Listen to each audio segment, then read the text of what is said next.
सोहित, क्या किसानों को परमिशन मिली है? वैसे तो राज्य की सरकार साथ में खड़ी है किसानों की, तो बहुत मुश्किल नहीं होनी चाहिए।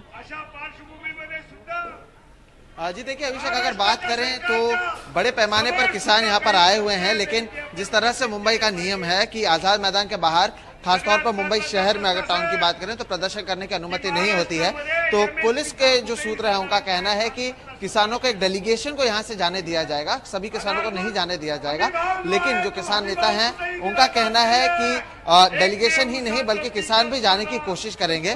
हमारे साथ मरियम ढवले जी हैं जो इस पूरे आंदोलन से जुड़ी हुई हैं, और खासतौर पर जो महिलाएं यहाँ पर बड़े संख्या में आए हुए हैं उन्हें लाने में भी इनका एक बड़ा योगदान है। मैम, एक सवाल जो बार बार उठ रहा है, क्या सभी लोग कोशिश, जो आप बार बार कह रहे हैं कि सभी लोगों को राजभवन जाने की कोशिश होगी, पुलिस का कहना है कि शायद सभी को जाने नहीं दिया जाएगा, लेकिन आप लोग की कोशिश क्या होगी? ये जरूर हम लोग एक मोर्चा निकालने की कोशिश करेंगे। ये तो हमारा जनवादी अधिकार है, ये बहुत बड़ा आंदोलन हो रहा है देश के अंदर, इसलिए उनको अनुमति देनी चाहिए, इसमें कोई दो राय नहीं है।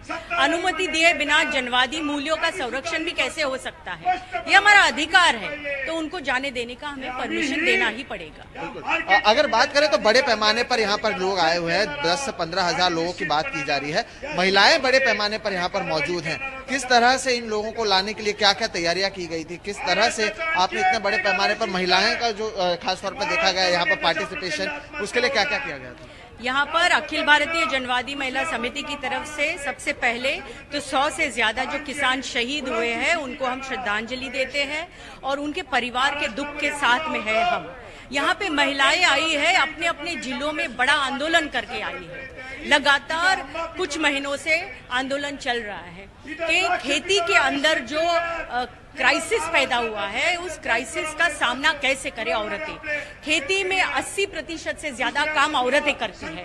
वो जानती है उसकी जिंदगी, दैनंदिन जिंदगी खेती से जुड़ी हुई है, और उसके मेहनत का मूल्य उसको नहीं मिल रहा है।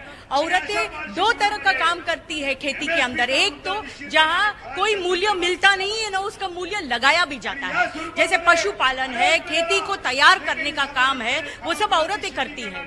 और एक काम है जो मेहनत से कुछ पैसा मिलता है, जिसके बलबूते वो अपना घर चलाती है।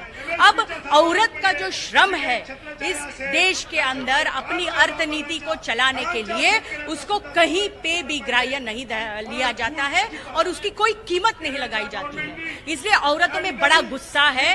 अनाज हमको चाहिए आज।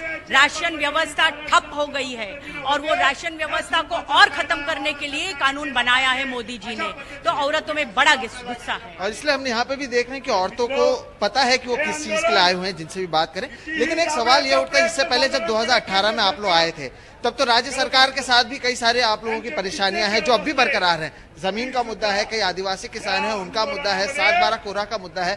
आज राज्य सरकार के नेता यहाँ पर आने वाले हैं, तो क्या इसका मतलब यह है कि उस पर भी बातचीत हो रही है, या उसे लेकर भी आंदोलन जारी रहेगा? नहीं, बातचीत तो हो ही रही है। वो बातचीत चल रही थी, बीच में 1 साल महामारी का पूरा पीरियड आ गया, इस वजह से रुक गई, लेकिन जरूर बातचीत हो रही है। और उस आंदोलन के बाद भी काफी सवाल स्थानिक लेवल पर छूटे हैं हमारे, ऐसा नहीं कि कुछ नहीं छूटा है। तो कहीं ना कहीं जो बार बार यहाँ पर कहा जा रहा है वो यही है कि राज्य सरकार से भी लगातार जो उनके मुद्दे उस पर बातचीत जारी है, केंद्र सरकार से उनके मुद्दे पर बातचीत जारी है।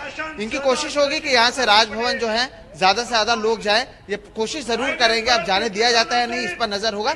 लेकिन एक जो दूसरा मुद्दा यहाँ पर आता है, या एक जो दूसरी चीज सामने आई है, वो ये है कि महिलाएं जो हैं वो सामने आई हैं, और उसके बारे में भी मरियम जी ने बताया कि वो इतने गुस्से में क्यों हैं, या इतना ज्यादा पार्टिसिपेशन उनका यहाँ पर क्यों है। जी।